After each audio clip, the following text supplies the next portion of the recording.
are recording the event, and it will be posted archived to the YouTube channel, and we will have a follow-up email that goes out um, that will give you access to the recording and to information about all of our speakers and participants today. So without further bumbling, I'd like to present Kansas Begay, who will open us with a blessing. Hello, everybody. Yat'e. I was asked to do an opening song or prayer for today's Women's March. And I wanted to share this song that actually will go into place for the prayer to open up the day. Shit hot the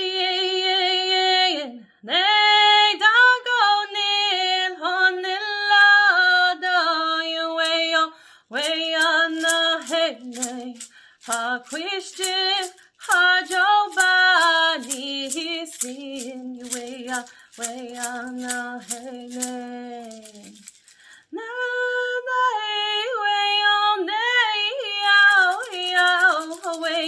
way on the head a Christian a jobani sin way on the head Yahweh, Yahweh, Yahweh, Yahweh, Yahweh, Yahweh, Yahweh, Yahweh, Na Hassan Bekage, Ni Jone go Sa'ana Beke, Jone go Yana.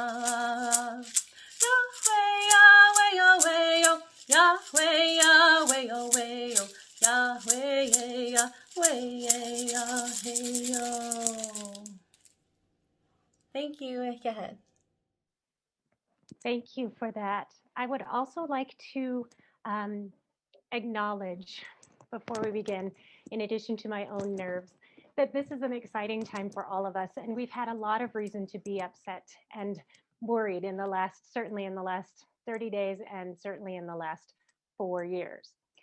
So I would like to take a moment for myself to take a deep breath and remember why we're here and remember what brought us here. First of all, I'd like to acknowledge that we are on the ancestral territories, and please forgive my mispronunciations, the ancestral territories of the Tanoan tribes, including the 19 pueblos, the Apache, the Comanche, the Diné, the Kiowa, and the Ute. We pay our respects to the elders, both past and present, and we recognize these peoples were displaced to accommodate others in the name of progress. With humility, we recognize and respect all Indigenous peoples, their histories, and their ties to the land. In that spirit, I'd like to invite each of you to take just a moment to take a big, deep breath and to take that deep breath to concentrate on someone whose voice has not been heard in the past.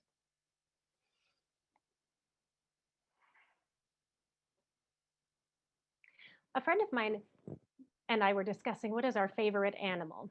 And without hesitation, I told her that my favorite animal is the elephant. The elephant lives in a matriarchal society, and the elephant women teach the young elephants in the herd how to behave. In elephant herds that don't have matriarchs, the young men run wild. I'll let you draw whatever conclusions you wish from that piece of information. But more importantly, one of the most beautiful pieces of the matriarchal elephant society is that when an elephant is giving birth, the other females in the tribe gather around her, and her herd surrounds her, and they back up to her, and they literally stand pressed against her and hold her up while she gives birth to her brand new baby elephant calf. While the calf is coming to its own and standing on its own feet, the other elephants in the tribe hold the birthing mother up so that she can rest and so that she can attend to her baby. I think that women have that kind of power in human society as well. I believe so deeply and passionately in the power of women supporting women, and the Women's March is a perfect example of that. So I welcome you today to celebrate our enormous victories, unheard of, record-breaking representation from the LGBTQIA+ community in our elected officials. More women than ever in history ran for and were elected to office this year. And of course, Kamala Harris, or as we call her in my house, Mamala. We are so thrilled and pleased to see a woman breaking that enormous glass ceiling. We're so pleased that she is the first woman of color to hold that office. So I'd like to continue, and I'd like to let you know that again, the chat is open and that we would love to see who you're representing. So please feel free to put links in the chat to your organizations, and we will continue to promote the organizations that are working with us today. So what we have today is a series of recorded videos, and so I will be toggling back and forth and also checking out the chat box, and so I really appreciate it. I'm very excited to have you here. Hello, everyone. I want to start by saying thank you for having me here. I also want to say women are fierce. When women march, speak up, and get involved, we win. It was just 2 years ago that I ran for Congress, and I did so on the shoulders of the women who came before me. Women like Alice Paul, Gertrude Simmons Bonin, Nannie Helen Burroughs, Shirley Chisholm, and yes, so many others. It's because of their work that we are here today. Now we see women's leadership in the highest levels of our government. Just this past election, women ran in higher numbers than ever before. In the House, I'm proud to say that 126 women are currently serving. Our next vice president is set to make history by becoming the first woman of color to serve in that office. We made bold strides and we shattered glass ceilings. I'm confident that we are far from being finished. My message to women and young girls everywhere: if you can dream it, you can do it. Don't ever let a man or anyone tell you you're not good enough.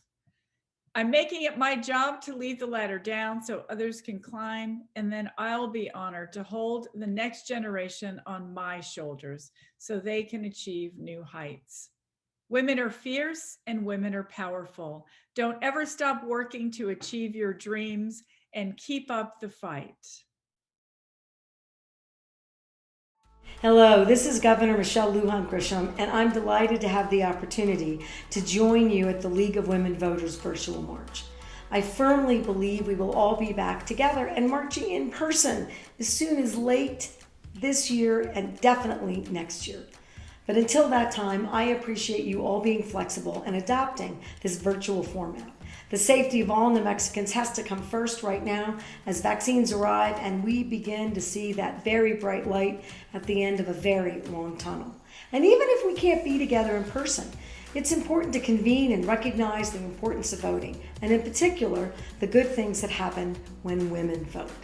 When women vote, when women step up and take part, when women assume leadership roles, we get things done. In fact, we have our very first woman vice president, and this country is joining the leagues of so many incredible countries where we're seeing leadership by women at the very highest level. And right here in New Mexico, we know that every single election cycle, we grow the number of women who are elected to the legislature and statewide offices. New Mexico is a leader in gender equity and opportunity, and I'm humbled anytime I'm invited to speak with organizations such as the League of Women Voters, who are doing the important work on preparing women to take on even more leadership roles, to help guide policy and politics to a more compassionate, more results-oriented place on behalf of all New Mexicans and all voters. Thank you to the League of Women Voters for inviting me, and thank you, all of you, for taking part in today's event. Please stay safe, and I'll see you soon. Thank you.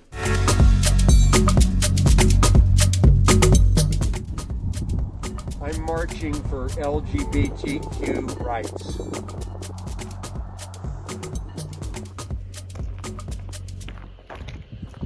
We march because of equity. Equity!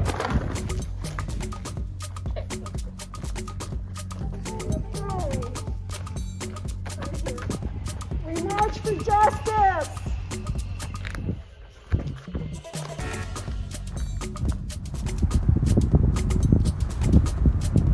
Hi, the vote is our superpower. Use it.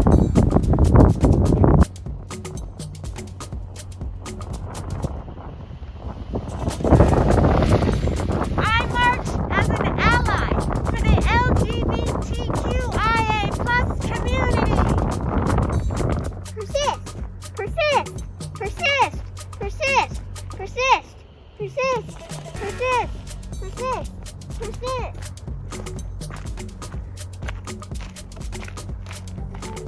Vote. I vote for my daughter.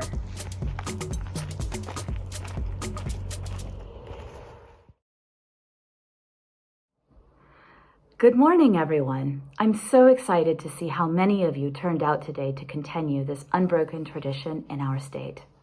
My name is Rebecca Alvarez, and I'm the quieter half of this event's organizing team. I'm also with the League of Women Voters, and I'd like to thank the League for agreeing to fund this event back in the days when we thought it would be a car parade. The League of Women Voters has played a role in voter rights, voter registration, and voter education in New Mexico since the early days of women's suffrage, when women across the state demonstrated with literal bells and whistles. Women have only had the right to vote in this country for a little over a century now, and many women of color have been disenfranchised, so that they effectively did not have the right to vote. The colonial history of this country and of the state of New Mexico have resulted in deep divisions, not only between races, ethnic groups, and classes, but also among women themselves. It is our hope that in the 21st century, we can learn to bridge these gaps. Part of this work means acknowledging the life's work of organizing that women of color have historically engaged in. Our next speaker, Samia Assad, will be coming to us live with Katie Christensen. Samia is the principal organizer of the New Mexico Women's March and also the board chair of the Southwest Organizing Project. She has also been state chair for the New Mexico Poor People's Campaign since 2017. We are lucky to have her here with us today.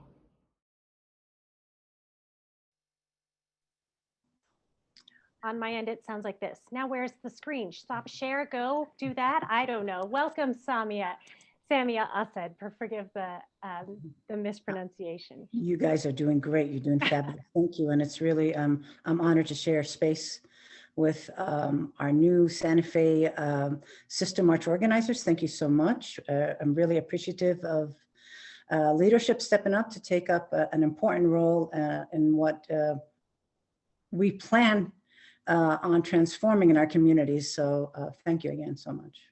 You're welcome. And if I can just give a nod, Samia, I would like to just step into vulnerability and honesty very quickly. And I'd like to say that Rebecca and I have all these wonderful intentions, and we were very excited about forming a women's march in Santa Fe. And in doing so, we tried to gather together the people who we thought needed to be at the table. And we kept asking the question, who haven't we heard from? Whose voice needs to be represented? And it turned out that we had left out some of the most important voices in organizing women's rights and women's organizations in the entire state of New Mexico. This oversight was brought very diplomatically to our attention, and we immediately reached out to Samia and her organization. And I would like to acknowledge that the work of organizing and the work of promoting women's rights, and particularly of uplifting and amplifying voices of color, can be really tricky, especially for white women. And I want to acknowledge that if you don't step into the arena, you don't make mistakes. So if you're making mistakes, chances are you're probably in the right place and making the noises. And I would really like to acknowledge Samia and her co-organizers and colleagues, Ali Marie and Lisa Padilla, for their willingness to step into a conversation with Nicole Rogers of the WellStan Foundation and Rebecca and myself to discuss the ways in which we could repair the harm that we did. And I am so grateful to you, and I really appreciate this opportunity to work with us. Thank you. It was a really good growing experience, and it just tells you the capacity and the resilience of women when we come together to solve problems in a restorative manner. There's a healing process to it, and I'm very lucky that I have a group of women that, alongside Ali and Lisa, that see it that way. Thank you so much. Thank you. So I'd like to start, Samia, by asking a couple of questions of you. In the wake of the attempted coup in our nation's capital, what is the importance of women organizing to combat those kinds of anti-democratic forces? We should say let's call it what it is. It's white supremacy. And look, it's been 4 years since we basically took it up upon ourselves to rise up and march by the millions, as you know, the hate speech that Trump kept on, it was present in every speech that Trump and platform that he was on. As you recall, the pussy grabbing, words like that, and the Mexican rapist. And the derogatory language towards Muslims and the LGBTQ community, the trans community, all of these communities were targeted, and the process of othering these communities was strategic on his part, because it is a process of eliminating humanity and eliminating our dignity. And women rose up to say, no, we're going to say we recognize each other's humanity. And we came to, in millions, to say, stop, this will not speak for us. This will not identify this historical moment. We're going to build on what was already, we stand on the shoulders of giants with the feminist movement, and we understand. You just talked about the 100 years of women fighting for rights. But this movement with the Women's March understood back then that it is an intersectional movement that has to move forward, as we see right now, 4 years later, how that othering of the Muslim, the othering of the Mexican, the othering of women's bodies, basically the attacks on women's bodies, has took hold of the Capitol. And we understand that the organizing is going to have to be much more aggressive in transforming our communities. So women's roles are still at the beginning. And an important element of the Women's March is really inspiring the women to run. You saw Deb Haaland's run was historic, but how the messaging of her being Secretary of Interior for an indigenous community, that is radical reform. That is almost radical love for all of us. And the numbers, the sheer number of women running, you see how we are changing the platform in Washington, D.C., as well local legislators and local laws. So yes, we will continue to move forward, and we're going to move that needle much more further to address the failed coup and the failed policies that happened. And unfortunately, just like they have built 74 million Americans that voted for this agenda. So there are miles ahead of us still to work. It will take a unified front with all women to organize and fight this. Thank you, Samia.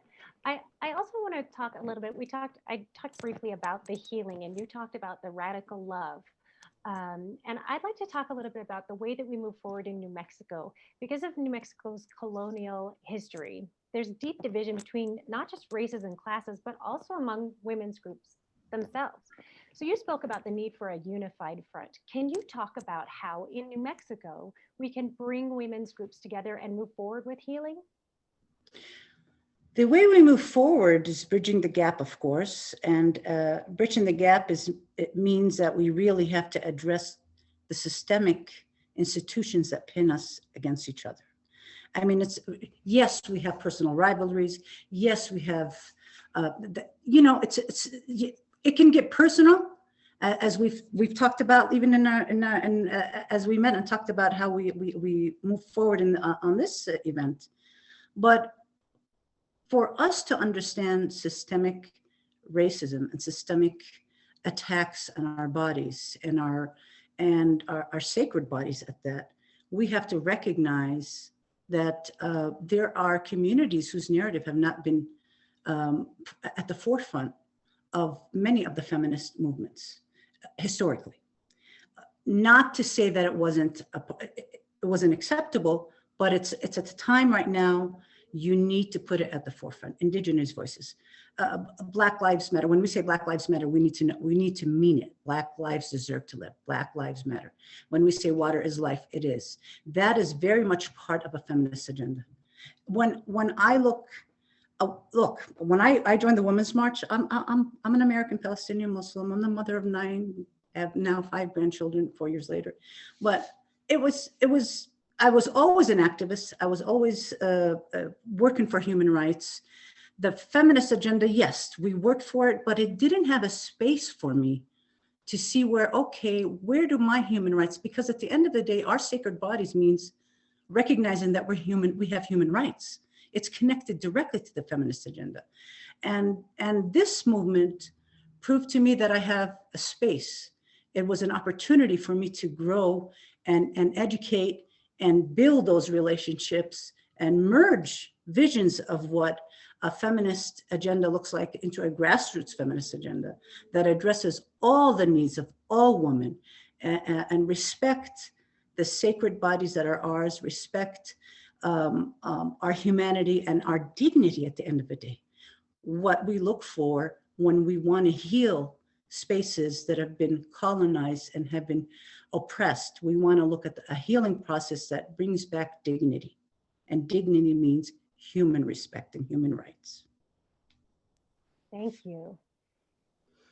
Speaking of divisions and healing divisions, can you talk a bit about the role that men have to play in supporting women's rights?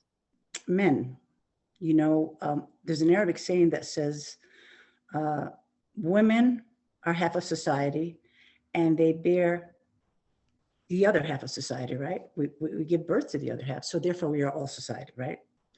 And I think in that spirit, we ask men to recognize that women's bodies are sacred. What does that mean? Not fall into the systemic oppression that views women's bodies that can be policed, women's bodies that could be abused. We need men to step up to say, we will respect and respect the sanctity and sacredness of this body. We'll respect women in their leadership. We'll respect women in their decision-making, their body autonomy. This is theirs. We'll respect the right for women to make the community that they view in their intimate spaces on their political level.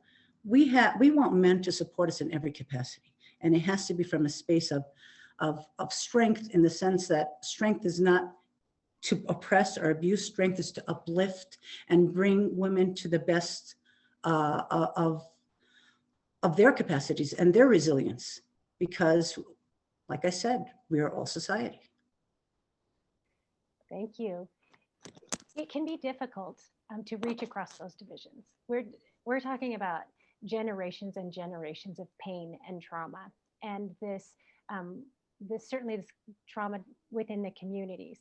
Can you talk about ways that allies, that those of us who are in positions of privilege and power, can you talk about ways that we can bridge that gap while balancing the need to respect that deep need for reparation and repair, while also moving forward in a positive way? What are some tips that you can give women who would like to reach out and bridge those gaps? And you're talking about women who are privileged in a space and can afford to make a difference. That's the key. Recognize that you can afford to make a difference. Pass the mic when you can. That means giving the platform and the narrative space and the platform for women to have the agency to say their story. Uplift women who have never had power for their community. It takes that, and that is a big part. And my son's singing in the kitchen. A big part, and he has his headphone on. Please don't mind him. That's a big part in understanding how we really uplift. I mean, tokenization is very real, and understanding how to navigate that, and recognizing you got to step back for a minute and understand, okay, it's like, I know a Black person, I have a Black friend, I love Black people. It's like, okay, but then what are you going to do for Black people? I mean, like, you understand the tokenization. You have to really, really give up power to somebody and really step back. And it has to be from a place of really understanding what the system has done for you. And in return, you understand your privilege, and in return, give back to community to rectify and restore some of those wrongdoings. We, at the end of the day, we have to address the morality and the ethics of how we govern one another, how we interact with one another, how those walls of separation, those systems that have on purpose divided us so we would not have a united front. We need to recognize it, to tear those down. We need to be in spaces where, like me, I will tell you what, I really challenged myself, I would say about 17 years ago. And I say I grew up with my kids because I did. They brought home the story, the narratives through their activism through a radio program called Generation Justice. I always say the story. My kids would bring home all the issues of New Mexico and we'd discuss it. And I grew up in New Mexico. The books didn't tell me the story of indigenous communities or Chicano communities or the Black communities, the neighborhoods that were othered and deemed to be violent and the scare tactics that kept us divided. These are the spaces where we make a difference. Integrate, get out of your silo, challenge yourself, learn, listen, and pass the mic. Thank you, Samia. I would like to take a moment. We have a couple of questions. I saw a couple of raised hands, and unfortunately, because there aren't so many of us to run the event, if you could put your questions in the chat box, then I have a couple of people monitoring chat, and that would make it a lot easier for us to be able to jump in there. I can say that one question I can answer really fast is there are over 150 of us on this webinar call right now, and so I want to give some really deep thanks, Samia, for you to really help with instruction and recognizing that it is not the place of an oppressed community to educate its oppressors on how to stop oppressing them. So That's I right. really appreciate the position of leadership into which you have stepped and that you're willing to so freely share this knowledge. I'd like to go ahead. And I will say that I usually recognize that I am a Palestinian American privileged settler on indigenous land. And I always begin with that. And I'm sorry, I like that you recognize that, the land recognition, but each one of us should always center and ground ourselves in that spirit. It kind of guides the conversation. It does. Thank you. In the spirit of passing the mic and uplifting those voices who have not been heard, would you talk about a couple of the women who have been really pivotal in this last 4 years? The history of the march in New Mexico starts with you. You were there from the very beginning, and you have seen women who have been historically silenced. You have seen them step into places of leadership and own that mic, if you will. Would you talk about a couple of those women that we should be paying attention to in New Mexico? Yes, I will add that I am proud to represent New Mexico on the national board of the Women's March. I serve on two, the Super PAC as well as the national board. And I take many of the voices of New Mexico and center it within the conversations of how to direct the movement.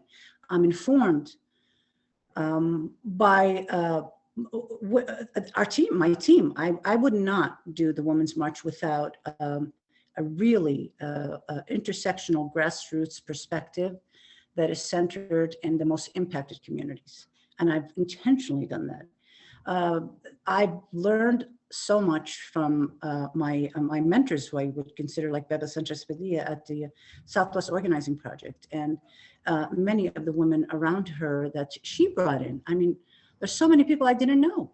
Of course, I chair also the Albuquerque Center for Peace and Justice, and the many organizations. These two organizations are hub committees, and they are hub groups for, they've been around for about 35, 40 years So much of the organizing on the ground, statewide and nationally, has been done in these two organizations. I would definitely want to uplift Indigenous communities, some of the Black women, and I would send a list to you from vis-a-vis the New Mexico Como Mujeres group that has been a champion of this campaign. I will let you know that every year when we do organize, we put a call out for community members to come and volunteer. It is an open process. Anybody who's on the table gets a voice, and we organize. And I will also tell you that the beginning days, the first March, there were many people that organized and within the city councilwomen, many picked up the expenses. NewMexicoWoman.org, thank you so much. They've always been a wonderful support for us. And there's just too many groups to actually do justice by. But everybody came in the room and were ready to help. And I want to go back to the first year. I did not organize the local events in Albuquerque, but Southwest Organizing Project was a big part of that. I co-coordinated a caravan alongside, it was a committee of women that co-coordinated the caravan to Washington, D.C. And that was an experience I will never forget. And I took my daughters with me as well. And it was a space that has formed much of my politics into understanding how to really uplift all the voices that make up this movement. So I'm sorry if I deviated to a few things, but it's just so much to mention and not enough time. But I want to take this moment. Fight for Our Life's Youth, our youth group for Women's March, Women's March Empower, who did amazing work. I mean, the movement has included so many voices that also spurred into the Standing Rock, the Black Lives Matter, the March for Our Lives Youth, who are another Fight for Our Lives. There's just so much that happened in the last 4 years. We are a part of history making. 100 years from now, they'll be talking about us. And to every sister out there who hears me right now, the March for Our Lives, yes. And every sister who hears me now, make a voice and make a platform and uplift women that are actually doing the work, the hard work, that are the unsung heroes who we want to amplify. So thank you so much for giving me this opportunity to talk. And I'm sorry, please forgive me if I didn't mention anybody, but there's just so many to mention. Thank you, Samia. Thank you. I agree. There are so many amazing organizations and women who are doing this work. And we recognize that we all stand on the shoulders of giants. And I'm honored to stand among giants today. And as Deb Holland said, to leave the ladder down for the next generation. Absolutely. I would like to also mention in terms of bridging gaps, we are forming the Santa Fe chapter of the Women's March, which is affiliated with the state and the national chapter. And so we will be working with Samia and her organization out of Albuquerque to help bridge some of the gaps that we see keeping women in New Mexico from each other. So if you're interested in joining us, we will have, as you know, the work of organizing is not cheap. Samia mentioned women who donated time and money. So we will, in the follow-up email that goes out to everybody, we will have links to the organizations that Samia mentioned. We will also have a GoFundMe that will directly benefit the state Women's March organization to help offset the expenses of creating that chapter and those logistical expenses and operational expenses that go along with it. So also in the follow-up email, go ahead, Samia. I just want to take a minute because you reminded me of all the women that did marches across the state. And I cannot miss this opportunity to thank each one of them for all the work and the efforts that you put in throughout the years. And especially women, there were 2 women that organized in southern New Mexico in their backyard. Every voice is important. And I see you, I hear you, I'm here to support for you. And thank you, Katie, as you move forward with your mission. Thank you. Thank you. And in Santa Fe, I know that we had a huge march in 2017 and that we have struggled within the community to organize with a unified voice. So I want to thank the women who have been working to organize in Santa Fe. Also, I want to shout out that there were several people who did ask to join us today as speakers, but in the last week, we got so many fantastic offers and opportunities that we eventually just ran out of time and ran out of space. Because we are a two-person team organizing, I am also a graduate student, and Rebecca is also a professor. So we both had to start school this week. So if we have not reached out to you, or if you were not included today, please accept our apologies. I will attempt throughout the remainder of the program to try to acknowledge those women who have been doing the work as well, and also to acknowledge that so many of us are bumbling along and working so hard to do good. And so I want to acknowledge everyone's efforts. And as Samia said, you show up. You show up. The work is done by those who show up. So we really appreciate it. Samia, thank you for your time today. Again, I can't express the gratitude that I feel. Thank you again for having me on. And again, I put my hand in your hand, and let's rise up and maybe continue to still rise up. All right. Thank you. Thank you. Excellent. Additionally, I wanted to let you all know that in the follow-up, we will have the opportunity to download the transcription of the event. I want to acknowledge that because of the nature of Zoom and how quickly we put this event together, that we did not provide either translation into any other languages, nor did we provide any accommodations for people with hearing impairments or other impediments. So I want to recognize that and offer my apology. And I promise that we will do better in the future, and we will offer those translation services and those transcription services and captioning in a more real-time format for those who need it. So I'd like to continue on with some of our really fantastic presentations that were submitted. When the lockdown began in New Mexico, I asked my community what dreams they were having. Numerous distant New Mexican women were dreaming of wild water, our ancestors riding there, knowing like stars under the dark of our closed eyelids, conjuring images of arroyos spilling over with oceanic waves and tsunamis wrapping sand and concrete in their folds. Waters that could not be contained by our hands, by our lands, or by age-old racist and colonial structures. All would be overridden by the forces to come. And then, following the dreams, came the grief. As loss set her unyielding roots across communities, marking the fabrics of our lands with tears and exhaustion, hurting most those with generational exposure to the vulnerabilities of inequitable healthcare, shallow economies, and environmental racism. My own family lost the final of my great-grandmother's generation of 12 siblings in northern New Mexico, initiating some into the role of elder and keeper of the cousins, an initiation felt by many across our state.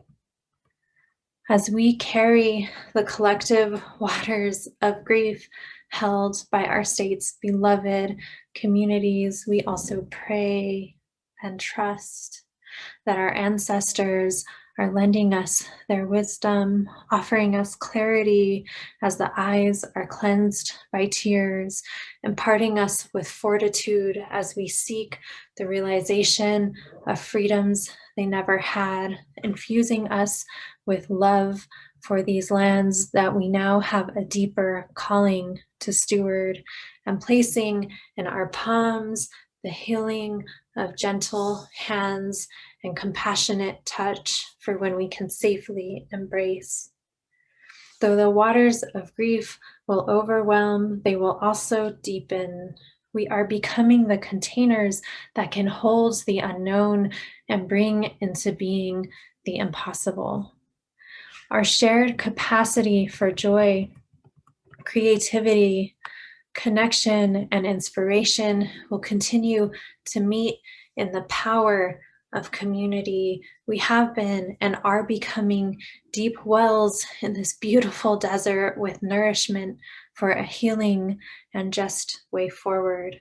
Many of us desert dwellers are learning how to swim and row and sail, and our ancestors are reminding us that once this desert was an ocean and that Madre Tierra is our ancestor too, her generativity held in our cells, waiting to be activated and emboldened among the great waters of grief have been rivers and waves of movement and recognition for the profundity of lives that are Black, Indigenous, and brown, that are trans and non-binary, and offer beautiful expressions of love.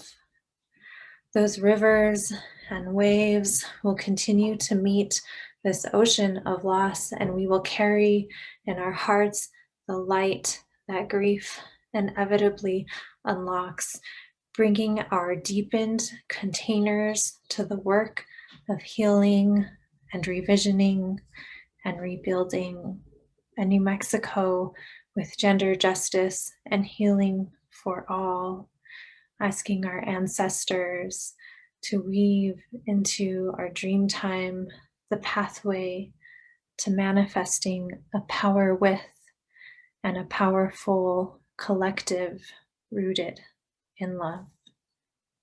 Thank you. Just wanted to stop the video for just 1 second because I am seeing the chat kind of blow up.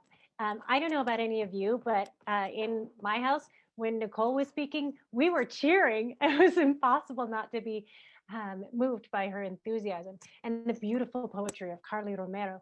And I would like to take a moment to just verbally acknowledge some of the folks who have been showing up in the chat and who have been mentioning the organizations that are doing the work of forwarding and pushing women's issues right now.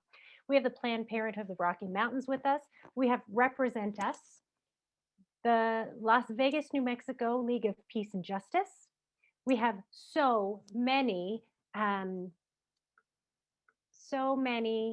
amazing League of Women Voter representatives with us.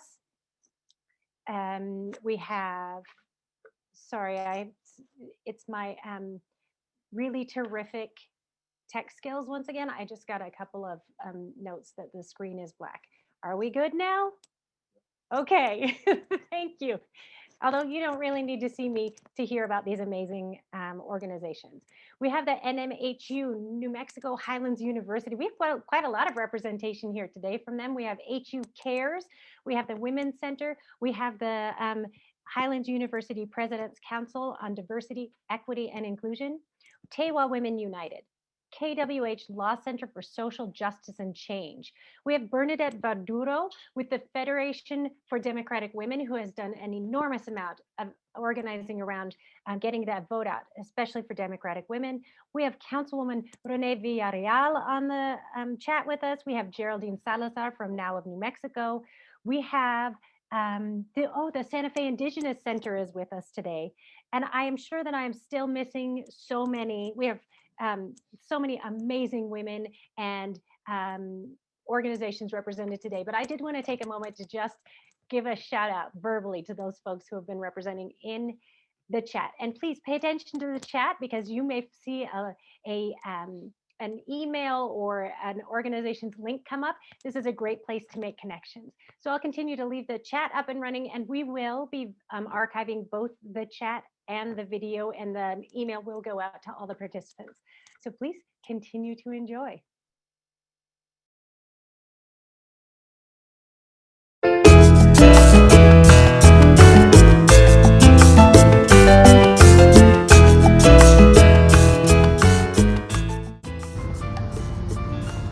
Lady Lowriders, community, blessing community.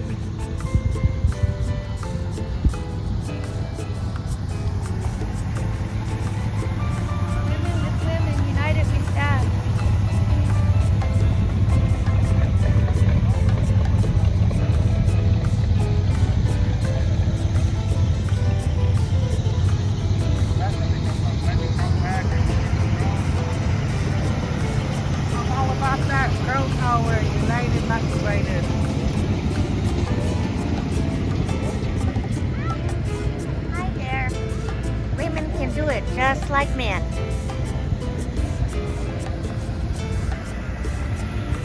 Lowrider women of Espanola.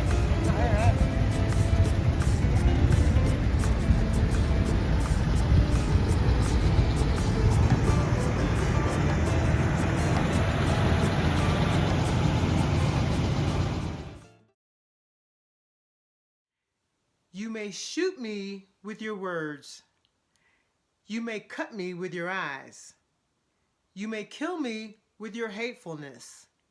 But still, like air, I arise. Those are words from the amazing Maya Angelou from her poem, Still I Rise. And on this great day, ladies, I want you each and everyone to remember that whatever is meant to hurt us, whatever is meant to silence us, cannot overcome us, because like the air, we will rise.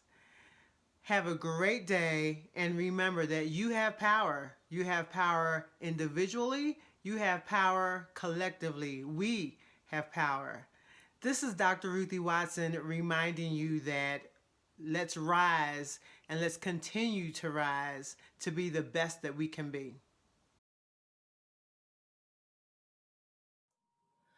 Hello, my name is Nicole Rogers, and I'm the founder of Wellstand Foundation. It is my honor to be here with you women, and I'm sure some gents, to talk about women at this 2021 Santa Fe Women's March. I want to share a little bit about myself and my background. I am a native New Mexican. I was born in Las Vegas, New Mexico, lived in Santa Fe throughout my whole childhood until about 6th grade when we moved to Albuquerque.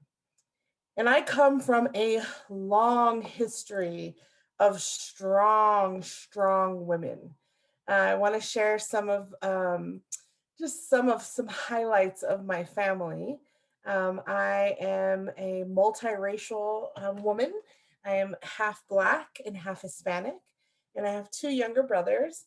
But we're here to talk about the women in my family. I also come from a strong lineage of men.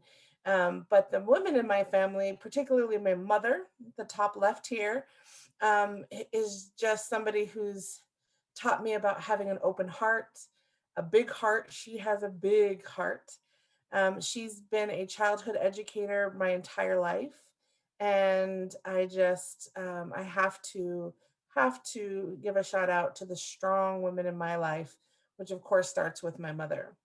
And then of course I have my Aunt Susan, which is her sister, who really is somebody who has overcome so much in her life. And it's somebody that I can go to for anything. And I think that's important in our lives, to have that one person that no matter what you do, you can go to them and they'll give you good sound advice. So that's another person besides my mom I could go to. And then what I call God's love on earth, my example of God's love on earth, is my grandmother, Lillian Baca. I have her middle name. Her name is my middle name. And this woman is the strongest woman I know. She raised 6 kids pretty much alone, because my grandfather was the state fire marshal in New Mexico and was traveling a lot. And so he was pretty much gone all week. And then on the weekends, he was home. And so she handled 6 kids that were very close in age, and all by herself. And all of her children, including my mom and my aunt and my uncles, are all loving individuals, great people. And so I wanted to share a little bit about my family background with you, so that you can see a little bit about where I come from. And so there's some more updated pictures. This is my daughter, Aaliyah. So she is really my driving force to doing work in the community around making sure our kids have a place to thrive in New Mexico. It's not just enough that you survive, right? We want our kids to be able, especially kids of color in our state, to be able to thrive. And that's really why I started the foundation. We exist solely to make sure kids of color have an environment where they can thrive and become anything that they want to be. And what an exciting week for that, right? Like, we had our first woman elected vice president, but on top of that, she's a woman of color. And that made this week profoundly amazing to me, is that we brought in a person of color, a woman of color, into our leadership for our entire country. It's amazing. So, that's my mom's side of the family, but I also, on my father's side of the family, have some amazing, strong women. The top left here is my grandmother, Magnolia Howell. And in doing some research on my great grandmother here, I found out she was an absolute staunch supporter and activist in civil rights movement. When she passed, we actually saw her scrapbooks where she was marching with Dr. King. Her maiden name, we found out, of course, doing our family tree on Ancestry.com, that she's actually related to Rosa Parks. Her middle name is, her maiden name is Magnolia Parks. And we found out that there was a link to Rosa Parks in my family through my great grandmother. Then I have my father's mom, who is June, here in the center. And man, another pillar of strength. She was a nurse. And so my love for healthcare, I'm sure, stemmed from there and helping people. But she put herself through school as a single mom, and raised kids and went to school and became a nurse, and has unfortunately passed now. But she really, for me, was a pillar of strength. When I met her, you definitely knew Grandma June was tough. And then there's just some more pictures here of my grandma Howell as she was older with her husband Quincy in 1976. And then down the line with her lineage are these wonderful women. And the one here, our great grandmother, Lexi Wright, we actually could link her lineage to slavery. So it's crazy to think, right? When we're talking about Black Lives Matter and getting away from this narrative that we were slaves. But for me to think of that, it's just that close in my generation, in my lineage. My great grandmother was born into slavery, was mind blowing, right, to me. So I just wanted to share that with you, because these are the women who have paved the way for me to do what I do today, and really have instilled in me the ability to give back, that your job on this earth is to help others. And so I want to urge everybody out there that's watching to get involved. 2021 is the year of action. I don't know about you, but for me, the inauguration was a breath of fresh air. It felt like I could breathe again. And I've heard so many people talk about it in that way. I want to say, if you are interested and you have a heart for kids of color, we're always at Wellston Foundation looking for volunteers, mentors for our kids, women and men both. We are hoping to open our first home July of 2021. So there's a lot of things that people can do to help us as we get moving and moved in, and help painting and help making it an environment that's not institutionalized for our kids. Because now's the time, ladies. Now's the time. We have a record number of women in Congress, a record number of women in our own legislature. The sky is the limit. We have a woman of color VP.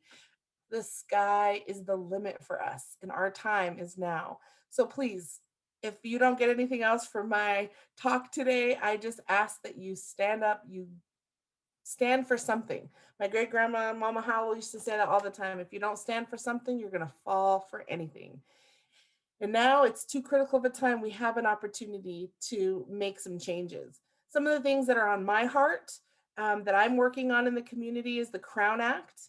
It is a piece of legislation that's up this session to make sure that women of color are not discriminated against because of our hair. Yeah, that's a thing. It is a thing. Actually, Black women are 3 times more likely to be disciplined or sent home from work because of their hair.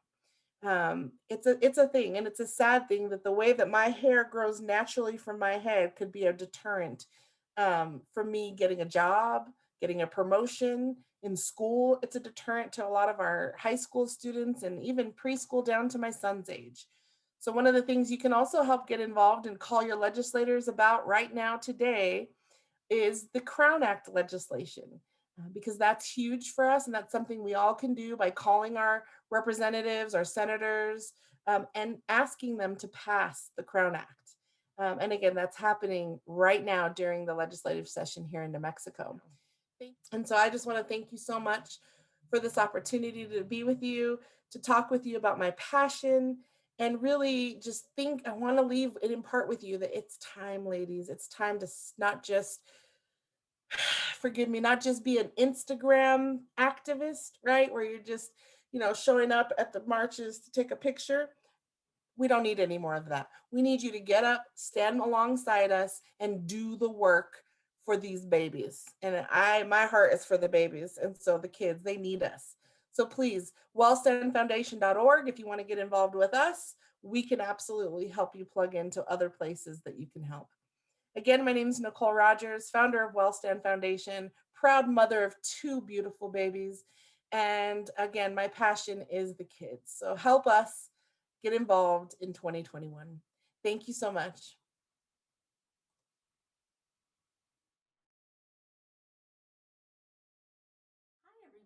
My name is Joanne Behill-Koppler. I'm a city councilor for the city of Santa Fe, and I want to welcome you to the Women's March. We've had the right to vote for over 100 years, and Susan B. Anthony was one of the first women suffragettes who made that possible. There are many women who, back in the 1900s, worked on this, so it's important for us to preserve our right to vote. And so there's many things that our right to vote gives us. It gives us equal opportunity, fairness in property, equal pay. There's many issues that we work toward, but mostly it's important to get out the vote.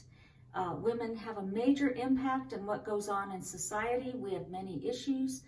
We have issues surrounding family, education, and the like. There's so much to be grateful for, but there's so many things yet to accomplish. So it's important that we advocate for ourselves, for each other, and the Women's March gives us something to do to be able to preserve that right to vote.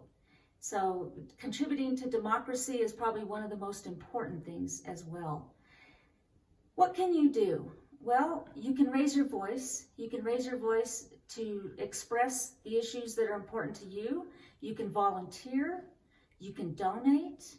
You can march like today and what we're doing in this effort to work on behalf of ourselves. And the important thing is that we keep going. It's important to keep going. Never give up. Women's issues are so very important.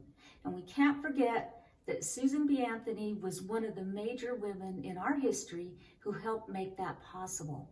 In fact, they made a coin, $1 coin that has Susan B. Anthony on it. It was this particular coin was issued in 1979. There aren't many of them because they stopped making them I think they only made them for 4 years, frankly. But I wanted to make sure I had one when they came out, and I still have it. Thanks to everyone. Thanks to all the women working on behalf of women. NewMexicoWomen.org is the only statewide women's fund in New Mexico, and our mission is to advance opportunities for self-identifying women and girls statewide so that they can lead self-sufficient, healthy, and empowered lives. And our strategic focus is on gender justice and healing. In addition to grant making, NMW.O's programs include training and education, as well as research. Our grant making focuses on gender justice and healing and adolescent girls of color. All of our work prioritizes women and girls of color and their communities.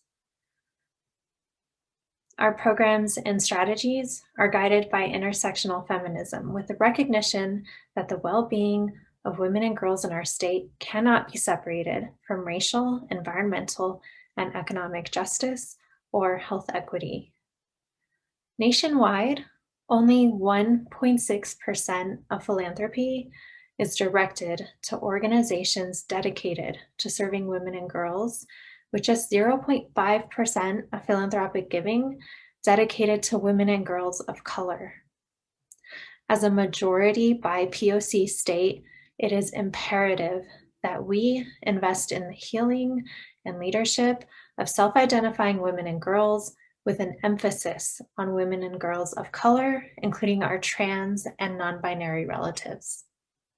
To learn more about the work of NMW.O, please visit our website and check out our most recent 2020 report on gender justice at the heart of New Mexico's pandemic recovery.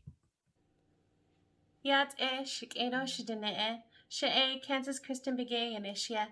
Ashchi shle doho shlane bashichi hashkahazuri ada shiche touching the ada shinale. Hello everybody, my name is Kansas Begay and my clans are the Red Bottom Clan born for the Minihogans clan, and I am of the Diné Nation. I just wanted to welcome everybody and thank you for joining us today for the Women's March, and we really appreciate all of the support and for us to all be able to get along and unite as one together, especially with the great presence of Native American Indigenous women in New Mexico. I am really happy that they were able to have me be a part of this group. And so within that, I wanted to share a few songs and a few of my thoughts at the same time. I was the former Miss Indian World 2013-2014, and I also graduated from the University of New Mexico in 2011 with a Native American Studies degree and a Women's Studies. I just really wanted to say that with all of our efforts and our voices can be heard, through all of our votes, through all of our thinking, through all of our collective planning for the future. Each and every one of us has a story, especially with this past year. We've lost so many different people within our lives, so many people that could have been here with us walking this earth. And unfortunately, like my family, we lost my grandmother, Shinale, on my father's side this past year as well. So I just wanted to remember all the people who we lost this past year, and also to continue on to have more hope for our future and for future generations. This next song that I'm going to sing is a welcoming song, and it's called Ya'at'eh.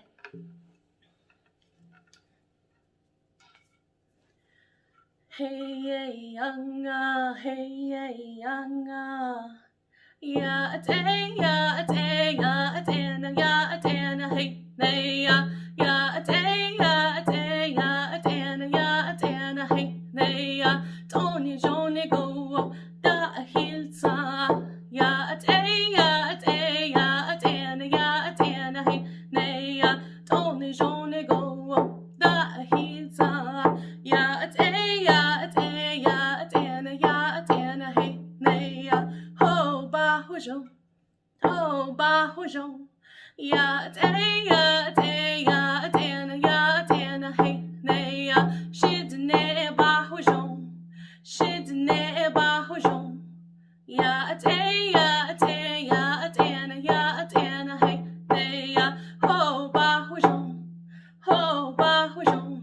Ya'at'eh, Ya'at'eh, Ya'at'eh, Ya'at'eh, hey ya, ho bahujo, Ya'at'eh, Ya'at'eh, Ya'at'eh, Ya'at'eh, hey ya.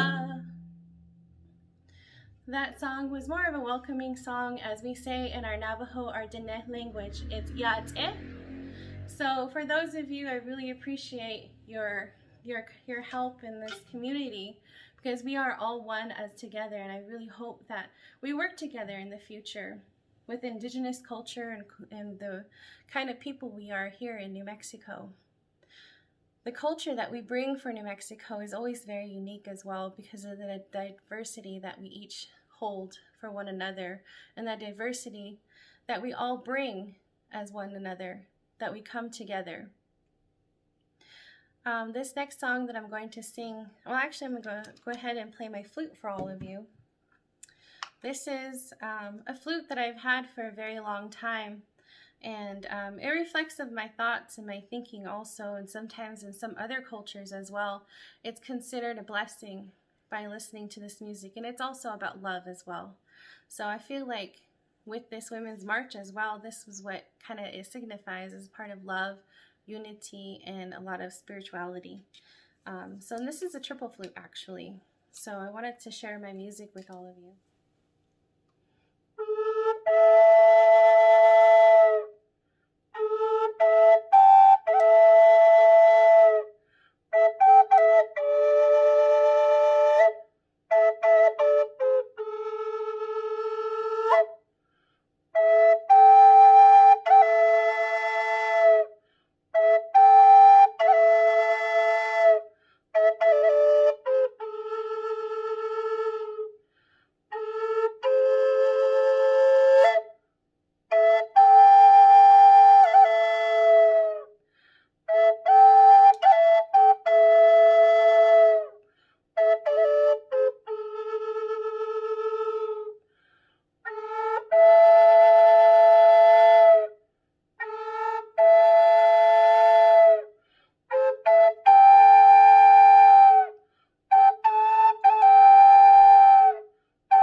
of you will take these prayers and these good blessings for each and every one of you and hold it in with your families, especially now during what's going on today, and that we will once rejoice again. We will all be able to come together and to be able to share our stories with one another and to laugh.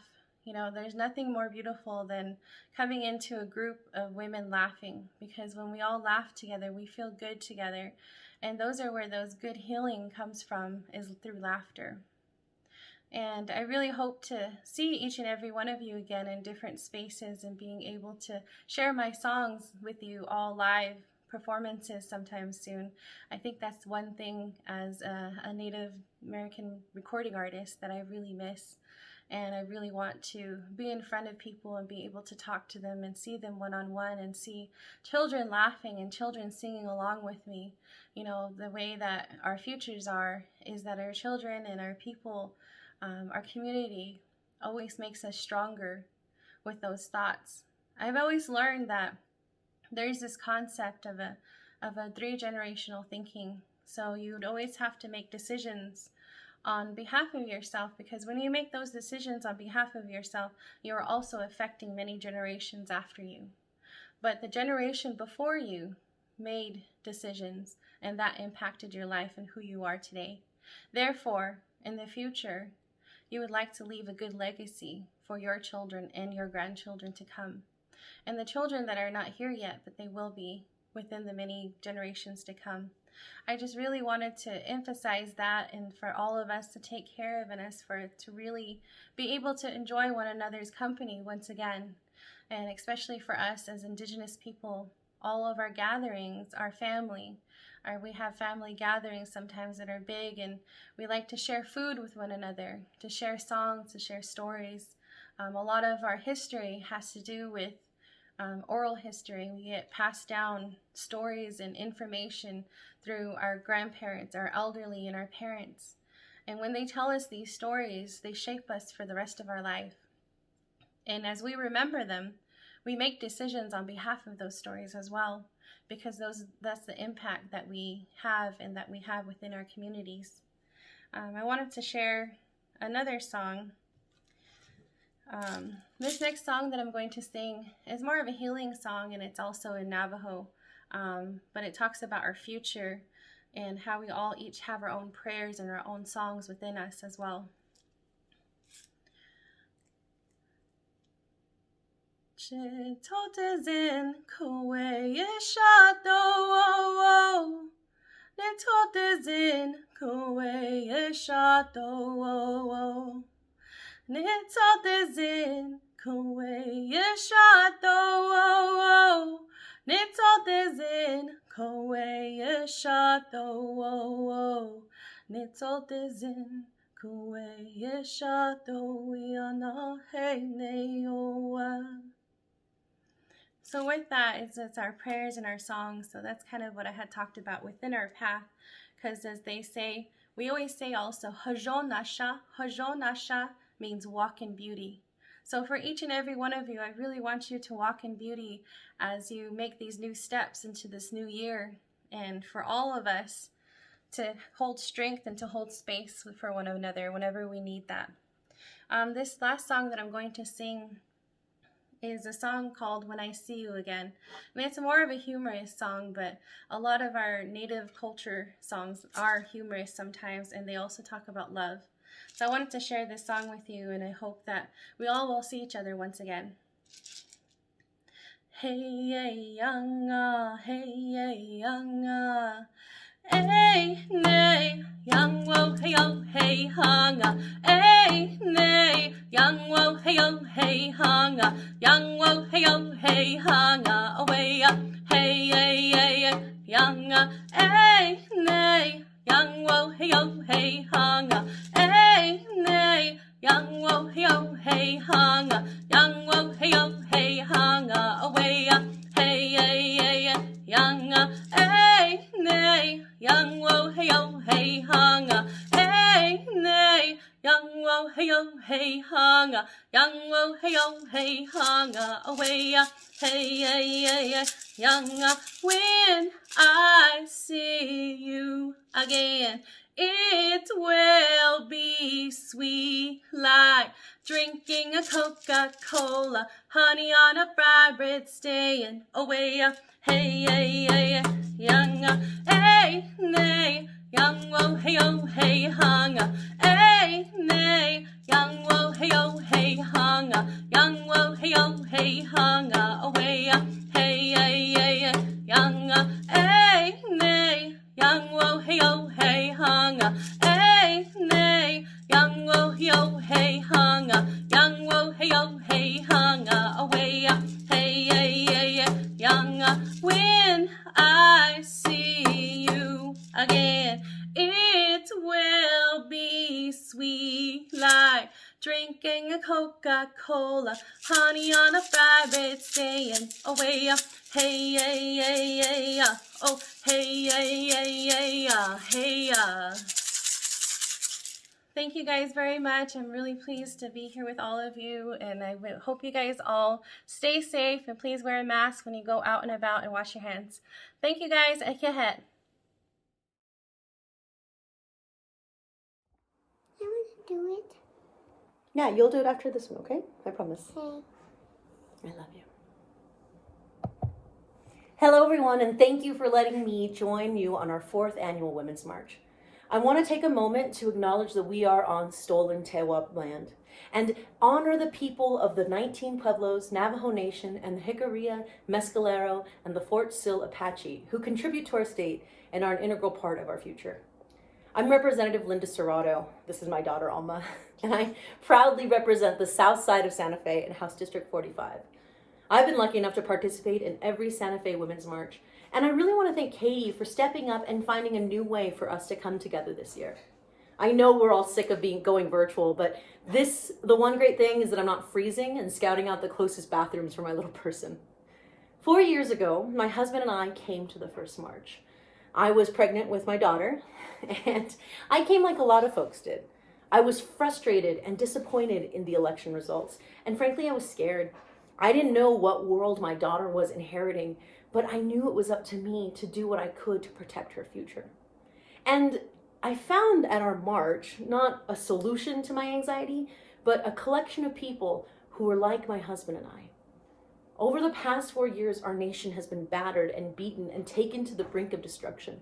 And even this movement has had to pick itself up and give voice to those who have been ignored for so long. And today, while I march a lot more optimistically, it's not so simple, because everything is not simple now. Our democracy is fragile. That the freedom of a woman can come down to the loss of a single Supreme Court seat, or that the right to freely assemble and speak can be so inequitably ensured before live cameras. But because that community I found 4 years ago has persisted, and we have had success because you persisted. I'm not gonna lie to you, this past week has had some emotional highs and lows. Being sworn into our first female majority in our House of Representatives, even though that history was happening on a Zoom call. Watching this president being sworn in alongside history-making Vice President Kamala Harris, but seeing the 400,000 candles in honor of all those we lost to COVID.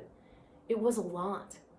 But when I held my daughter on my lap and I watched the inauguration with her, I had the chance to explain to her why J-Lo wears white for suffragettes, why malice towards none and charity for all must define public service, why a peaceful transition of power is so beautifully tear-inducing, and why I believe in the potential of America. And it's not because of de Tocqueville or the newly revered Alexander Hamilton, but I believe that our nation's potential is only possible because of the resiliency of generations of women and communities of color. Those who are willing to persevere despite the constant challenges that face them. Those individuals that are brave enough to endure, oftentimes not for themselves, but for the next generation. This week was about that potential of our great nation. I felt it when President Biden was the first president to acknowledge white supremacy in our nation. Just think about it. For generations, Black, Indigenous, and people of color have been gaslit. We've been told there are microaggressions about our hair, our ancestors, our intelligence, that these clear, unjust aggressions by our law enforcement were merely in our heads. And to have a president acknowledge the sins against our communities, it doesn't fix it, but it's a solve, finally. I have always believed in America. And even after this month, this past administration, I still believe in her because we are ready to persevere. After a terrorist attack at the Capitol and threats to our beautiful New Mexican roundhouse, we got back to work. Speaker Pelosi certified the election. And right here at home, we opened up our opening session just like normal without any interference that way. But I believe in our potential, not because of our leaders, but because I know you will hold us accountable and you will be fighting alongside me. I know you'll keep singing Stacey Abrams' praise and valuing the contribution of so many in our community. And I know you'll put the next generation first. We may be more optimistic in this march, but our resolve must be even stronger. We have to keep fighting for a better tomorrow. We will not be vengeful, but we will promote peace and hold traitors accountable. We won't fight windmills, but we will dream grand dreams for the next generation. And we will not create enemies out of friends, but we will stand strongly for equality, our environment, dignity for BIPOC, LGBTQ, and immigrant brothers and sisters, and all of our hope for our working class families. To quote a great history maker, Amanda Gorman, there is always light, if only we're brave enough to see it, if only we're brave enough to be it. Thank you for being a light in all of our communities and for making sure that we all stand true to these values. Have a wonderful march. Bye, everyone. Bye, everyone. You're just confused. Good morning. I am Teresa Ledger Fernandez, your Congresswoman of the beautiful and diverse 3rd District. It is so exciting to be here for our 4th annual Women's March. You know, 4 years ago, we started this and we resisted and we marched and we organized. And now this is the year that we celebrate and we keep the tradition going because yes, Vice President Kamala Harris and President Biden, but Vice President Kamala Harris, I need to tell you, I was jumping up and down at that inauguration as I saw her walk out and take her place. And then to have that wise Latina swear her in, Sonia Sotomayor. Probably for each of us, right? We felt this relief, we felt this love, we felt this happiness inside. I couldn't contain mine and I was jumping up and down. Might not have been very congressional, but it was definitely filled with joy. And what I love about what she does when she talks, she always invokes the people on whose shoulders she stands, including her mother. Here in New Mexico, we all stand on the shoulders of Adelina Otero Warren. Adelina was the first Latina to ever run from Congress. She talked New Mexico into ratifying the 19th Amendment. And then she said, and now it's my turn and I shall run. And 100 years later, I am the first Latina, the first woman to represent my congressional district. And I am thrilled and honored and always give the due to Adelina and the other women like Abelina, my grandmother, Abelina Romero, who at home in her final days, she was calling the vote. She was asking people to get out to vote because she knew that our democracy was key to be able to serve our communities. Oyes, Carla, ¿has ido a votar? No, pues te voy a mandar mis... She would call and she'd ask people to vote. And then she'd say, I am going to send my grandchildren to go pick you up. And my grandsons did that. And they had as their mother, Manuelita de Atocha Lucero, my own mother who inspired me with her dedication to her community and a dedication to our language, because she knew that each of us, whatever our cultural identity is, that we needed to keep it strong, that was our identity, our herencia, and that our communities are stronger when we're able to speak the Apache, the Navajo, the Tewa, Tiwa, Towa, whatever it is that you speak, whatever your culture is, whether you were here for generations or whether you got here to our beautiful place called New Mexico last week, that it is understanding and celebrating our diversity that is great. And that's what women do. We are good at celebrating, but we're also good at protecting. like the mama bear or the lioness, right? Who's going to protect those cubs. And we are dedicated to protecting all that we love, our communities, our future, our education, and this beautiful mother of all, Nuestra Tierra, Mother Earth. And that's what we all do. And that's why I'm so pleased that we are still coming together, because we must celebrate our strength. We must celebrate our unique vision for the world. We must celebrate that we must be in every place that decisions are being made about our community. I will take all of the energy from New Mexico and the women's marches, every single one that I've participated in from the beginning, with me, and always carry it inside of me. And I hope all of us do, and I know all of us will do. Muchísimas gracias for the opportunity to speak with you today and to be part of this wonderful, wonderful celebration.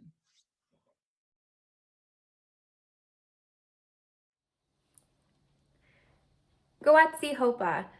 My name is Angel Charlie, and I serve as the Executive Director of the Coalition to Stop Violence Against Native Women.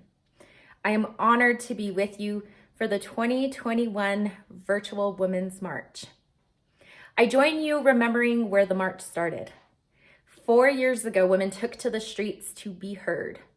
4 years ago, we met by the thousands in capitals and in streets across the country, so that generations to come would know we would not tolerate a president or a system that did not respect a woman's right. A right to her own body, a right to her own choice, a right to her own safety. In January of 2016, I took my own daughter, Ali, to Washington, D.C. for the first Women's March. As we packed into the metro surrounded by women from all nations, I felt held.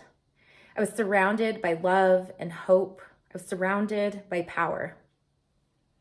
It was soon after that here in New Mexico, we saw a wave of women, and a wave of women of color at that, taking office, taking on leadership, taking on the issues from our own communities.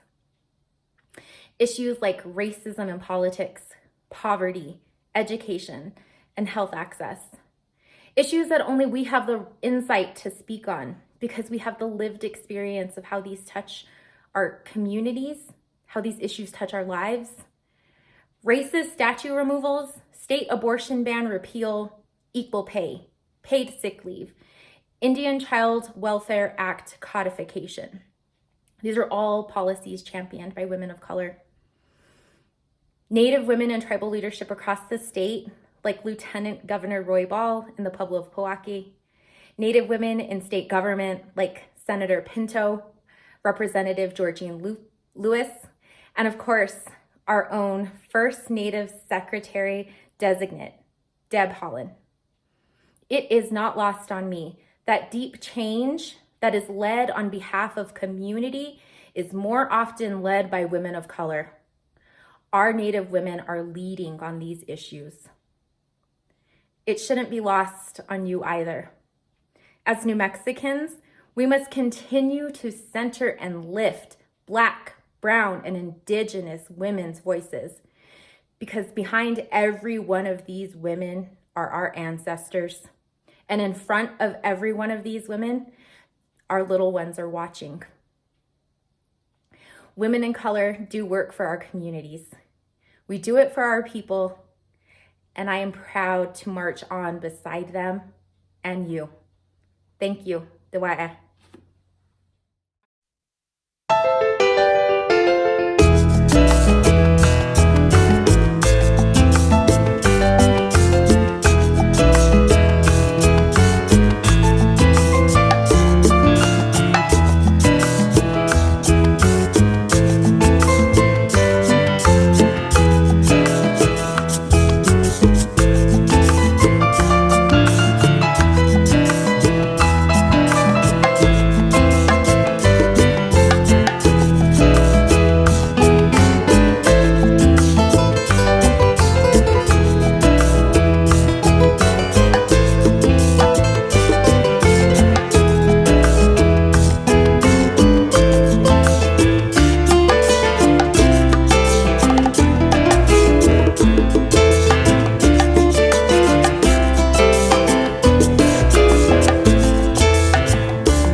Don't you think it's time we put a woman in the White House with a whole new attitude?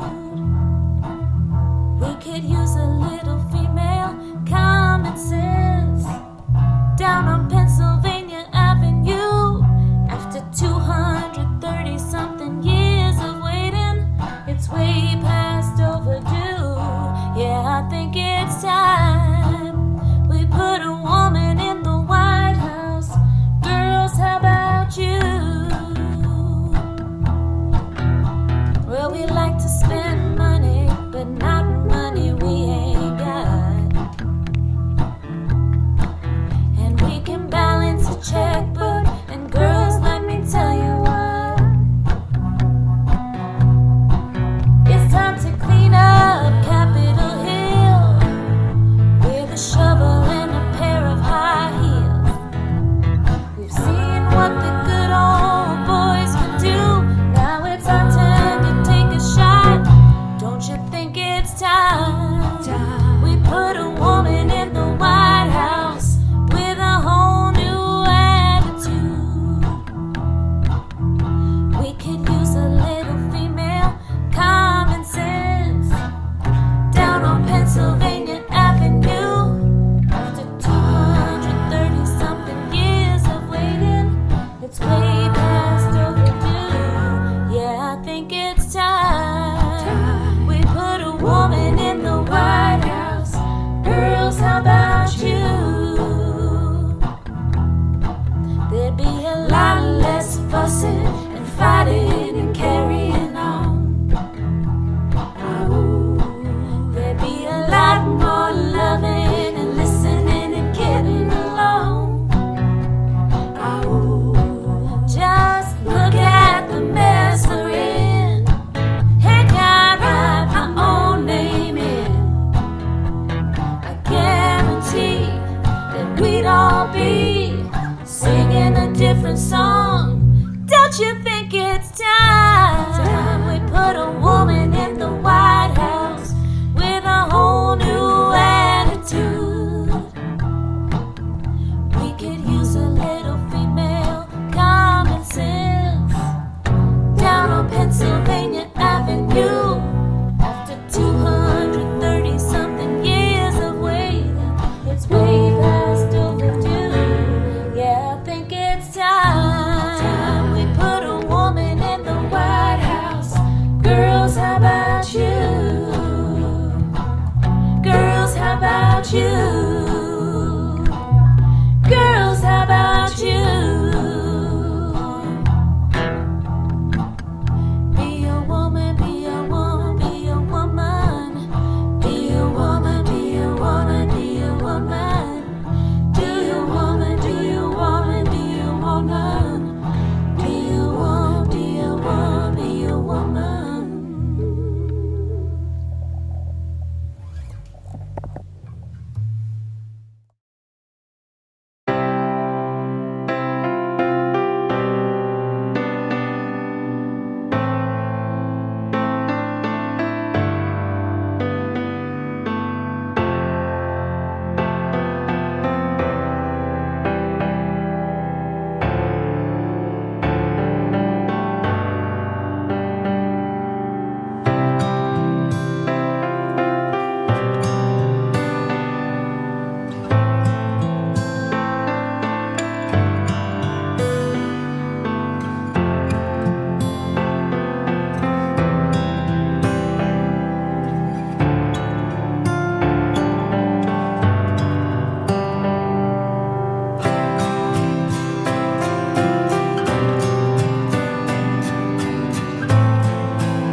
thank you all for joining us today. And for those of you who submitted your march, it was so beautiful to see you on the screen. Thanks again to all of our presenters, all of our contributors, and especially to Samia Assad from the New Mexico Women's March. And a deep, heartfelt thank you to my colleague, co-organizer, and dear friend, Rebecca Alvarez. A special shout out to a man who really supports us in the Women's March, and that's my husband, Joe Cook, who claims he did all of the technical work, but I messed some of that up too. Again, we will be posting the recording, and we sure appreciate you joining us today. This is so good for our souls. Women supporting women is how we heal the world. Thank you again.